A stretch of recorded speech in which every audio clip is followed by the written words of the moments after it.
oportunidade já também para a irmã Gabriela, que ela vai louvar o nome do Senhor Jesus. Ela já está aqui, e aí já está aqui pertinho, então ela já vai louvar o nome do Senhor Jesus Cristo, que tudo é para a honra e glória do Senhor e Salvador Jesus Cristo. Amém, igreja? Deleita na presença do Senhor. Abra teu coração, que o Senhor vai falar poderosamente com vocês, com todas nós, né? Porque desde que chegamos na presença do Senhor, irmã, se você entrou com o seu coração bem aberto, se você entrou disposto a receber, a ouvir a voz do Senhor, você vai sair daqui, né, regozijando na presença do Senhor, amém? Vou ensinar a nossa irmã Gabriela com as palmas.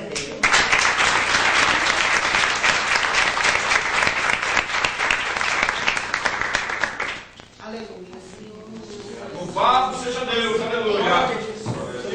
Amém, irmãos, com o Senhor, amém? Amém. Antes de louvar, eu queria agradecer a Deus, né? Pelo primeiro ano que eu estou aqui com Ciclo de Oração.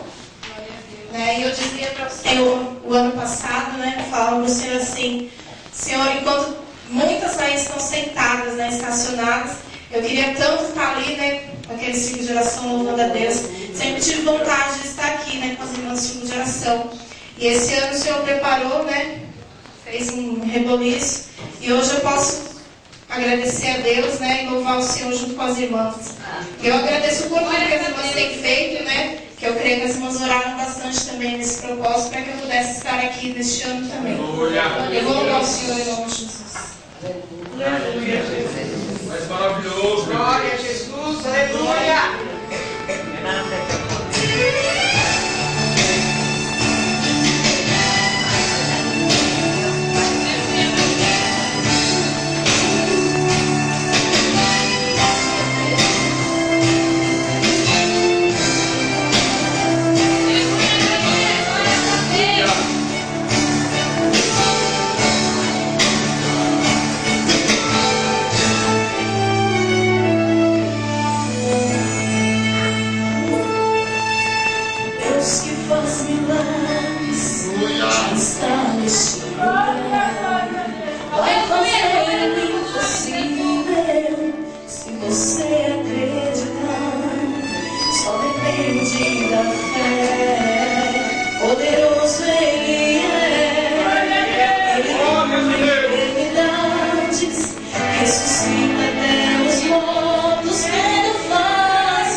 maravilha, né? Está adorando a Deus. Que maravilha é estar na presença do Senhor. Que maravilha é sentir o poder de Deus nas nossas vidas, né, igreja?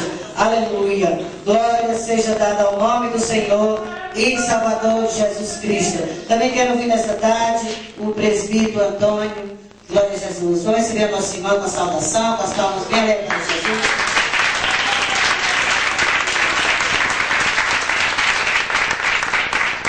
Graças a Deus. Meus irmãos, a paz do Senhor. Amém. Eu estou maravilhado com o que Deus já está fazendo aqui. Eu cheguei aqui e já peguei um momento tão gostoso que é a oração. Né? Começa pela oração. Nessa tarde, eu glorifico a Deus pela oportunidade que Deus tem nos dado, né? De mais uma vez nós podemos estar no meio de uma festa, onde o nome principal é o nome do Senhor. Né? O nome principal é